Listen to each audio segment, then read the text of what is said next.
Is Algebra 1, Lesson 7.6, Solving Systems of Linear Inequalities, beginning on page 432.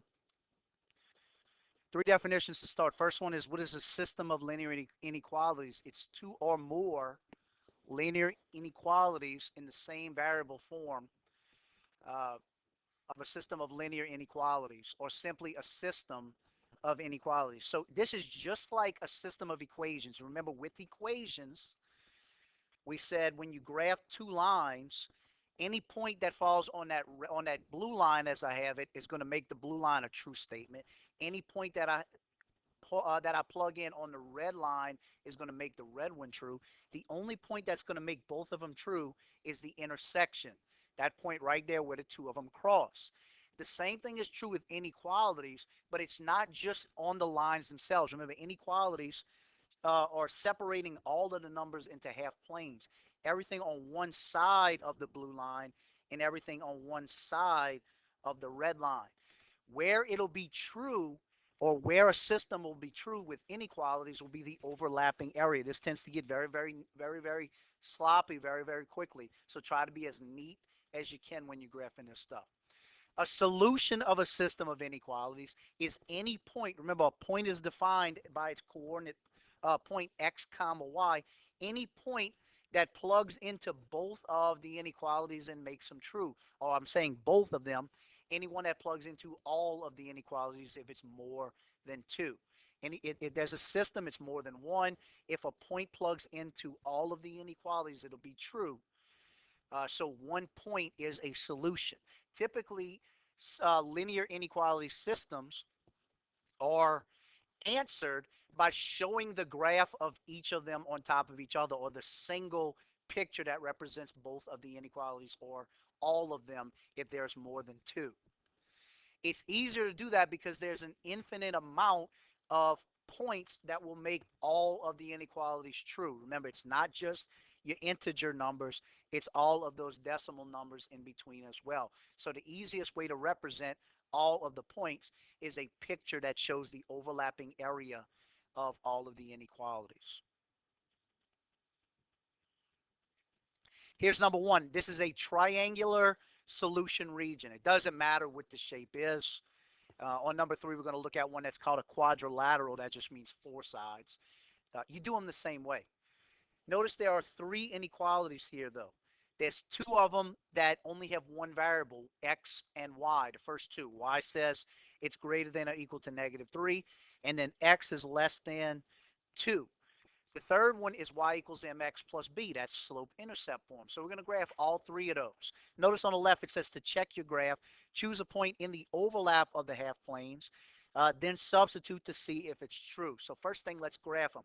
The first equation, y is greater than or equal to -3. I'm going to do this one in red. Again, if you have different colors, it might help you tremendously to use different colors. If you don't, just make sure you write neatly enough to where you can see what's going on. This only has one variable, just y. One variable tells us that it's either going to give you a straight up and down line, or a line that goes straight to the side, a vertical or a horizontal line. On y's axis, it crosses through at -3 right here. So we know since it crosses through on y's axis, it's going to be a horizontal line going straight across. The first difference with an inequality over an equation is solid or dashed line.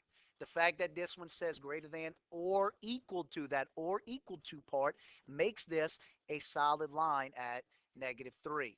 The second difference is we have to shade one of the half planes, either everything above -3 or everything below -3. It says y is greater than or equal to -3. So you know where all of the greater than numbers are. They're everything above -3, everything like that. If you don't like that, plug in 0, 0 like we do when we have two variables. 0 is greater than or equal to -3. Is that a true statement is the question. Yes, it is. The big mouth is eating a bigger number. -3, not 3. -3. And since it is, you shade everything towards that point right there, 0, 0. The second inequality, x is less than 2. I'm going to do that one in blue. X is less than 2. Again, it's only one variable, x. So you know it's either going to be a vertical line or a horizontal line, straight up and down or straight going across. So this is your x-axis. So where x's value is 1, 2 is right there. Since it's crossing through that one, you know it's going to be a vertical line going straight up and down. And again, since it's on the x-axis, it's going to be a vertical line. Again, the first difference between equations and inequalities, solid or dashed line. We can see, unlike the first equation or the first one that said y is greater than or equal to -3, this one only says x is less than 2.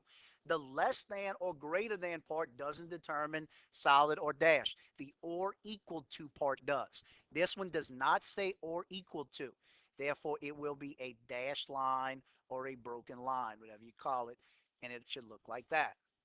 Again, it says x is less than 2. You know where the numbers that are less than are. They're this direction. But again, if you don't like saying that they're there, plug in the point 0, 0 again. That's why we have it. 0 is less than 2. Is that a true statement? Yes, it is. Since it is true, you shade towards 0, 0. So that's how two of your inequalities should look. So if that's all there were, then this would be the overlapping area right over here. Anything in this region would make both of them true. We're not finished though. Is the third one we have